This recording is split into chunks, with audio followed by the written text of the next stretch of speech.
دمرها تدميرا، اللهم دمرها تدميرا، اللهم دمرها تدميرا، اللهم دمرها تدميرا، اللهم اقتلها قتلا، اللهم اقتلها قتلا فضرب الرقاب.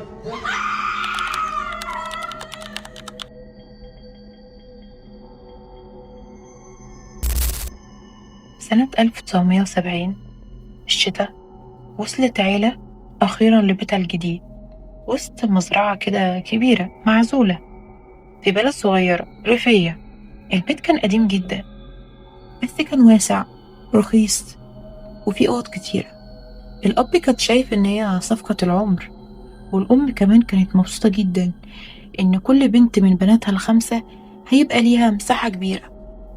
لكن محدش سأل سؤال واحد بس: يا ترى مين اللي كان عايش هنا قبل ما أمي يجوا؟ أول يوم نقلوا فيه الكلب بتاعهم وقف قدام باب البيت ورفض إن هو يخش، وفضل يهوم ويجري بعيد عن البيت كأنه شايف حاجة محدش شايفها. فهنا الأم ضحكت وقتها وقالت أكيد متوتر من المكان لأنه مكان جديد عليه.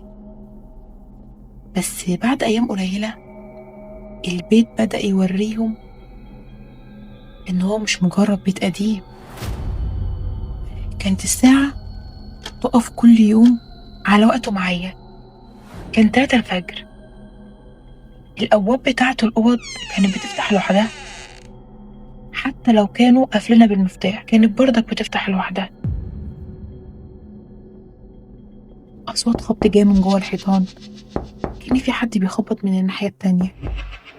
وأحيانا ريحة وحشة جدا، ريحة اللحم المتعفن، بتظهر فجأة وتختفي فجأة. وهنا أصغر بنت من البنات بدأت تتكلم مع حد، والحد ده مش موجود.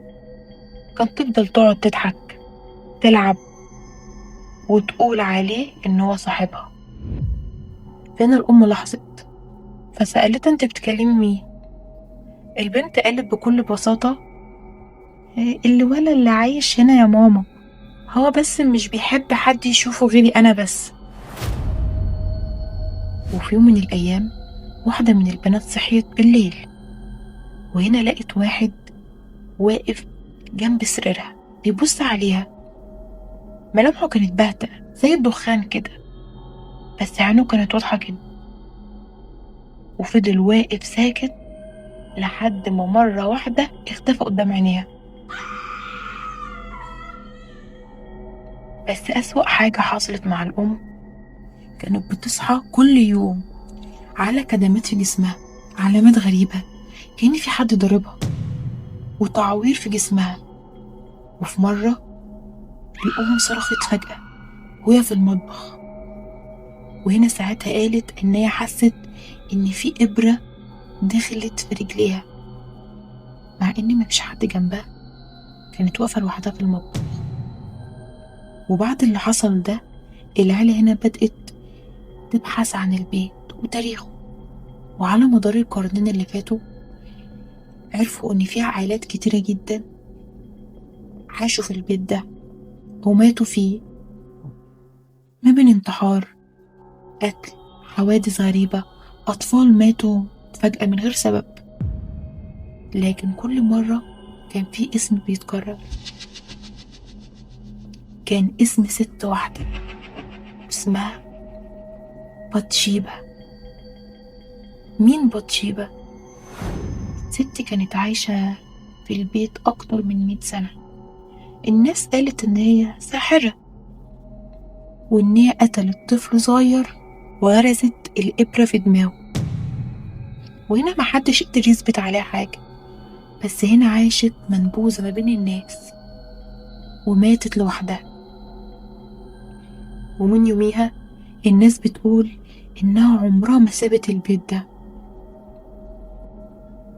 وفي يوم الأم بدأت تحس إن في حد بيراقبها طول اليوم. في المرايات تحس إن في حد بيبص عليها، حد واقف وراه، وأول ما بتلف ما تلاقيش حد. وأحيانا تسمع صوت ست بتهمس في ودنها باسمها، بيكون قريب جدا منها. ومرة كانت لوحدها في الأوضة، وفجأة السرير بدأ يتحرك وحد بيسحبها ناحية الحيطة، بس ما كانش فيه حد. وهنا الخوف زاد والرعب بقى يومي، لحد ما استعدوا لأشهر محقق ظواهر خارقة، واحد كده مهتم بالظواهر الخارقة. ويوم الجلسة البيت كان هادي بشكل مخيف، هوا تقيل كأن المكان بيستنى حاجة. ولما بدأوا الجلسة الأم اتجمدت فجأة، جسمها بدأ يرتعش وعينها وسعت وصوتها اتغير، كأن في حد بيتكلم مش هي.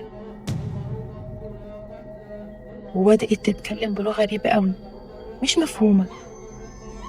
وبعدها جسمها اترفع من على الكرسي قدام الكل، والبنات كانوا بيصرخوا من كتر الخوف، وما كانش حد قادر يمسكها. وكانت بتقول: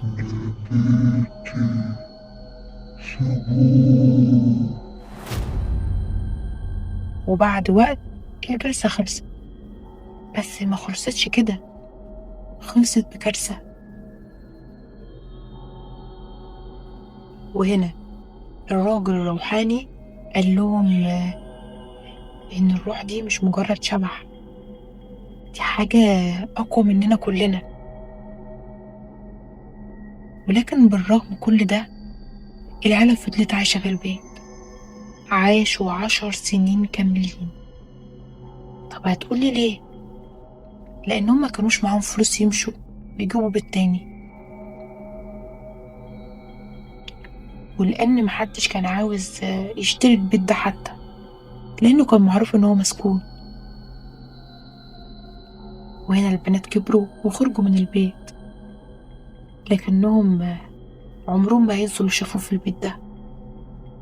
وفي ناس مصدقة كل كلمة اتقالت في القصة، وفي ناس شايفينها إن هي مجرد قصة، لأن القصة دي اتعملت فيلم مشهور جدا، هنزل لكم اسمه ممكن تخشوا تشوفوه.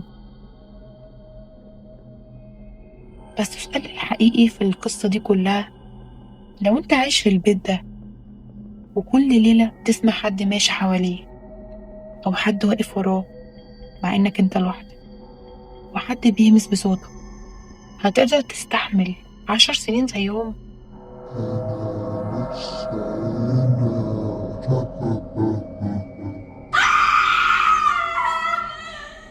وهنا هنكون وصلنا لنهاية حلقتنا. رب تكون عجبتك، متنساش اللايك الجميل والتعليقك الأحلى، وتصلوا على سيدنا محمد عليه أفضل الصلاة والسلام في التعليقات. وأهم حاجة تفعل الجرس عشان يوصل لكم كل جديد احنا بنعمل. أشوفكم على خير بحلقة جديدة، حلقات العهد ما بعد منتصف الليل.